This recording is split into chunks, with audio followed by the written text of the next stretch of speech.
Moving on to, I suppose, disappointments and setbacks. We all face them. Yeah, sure. It comes up in work, personal life.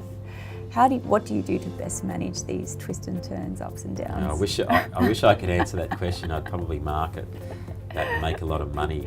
You're talking about a word called resilience. I think it's almost being overused. Look, the little bit of work I've done in that area seems to suggest that a lot of the times we do talk ourselves into negativity, and that we need to work a little bit harder to look at that setback in perhaps a more positive light. I think I read something the other day about a breakdown in a relationship or a marriage, where it said, don't be sad because it's over, smile because it happened.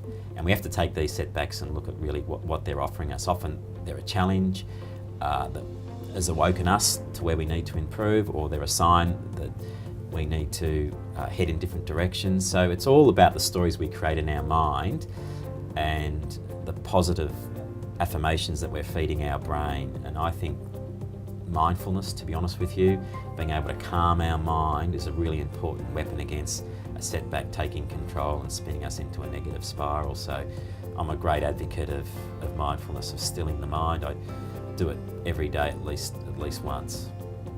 It's almost we've got to retrain our mind to think differently, because Yes. we've grown up always thinking positive, and what's the worst situation, combined with news and newspapers and things like that, it's always negative. So how does someone recondition their mind to look at the positive?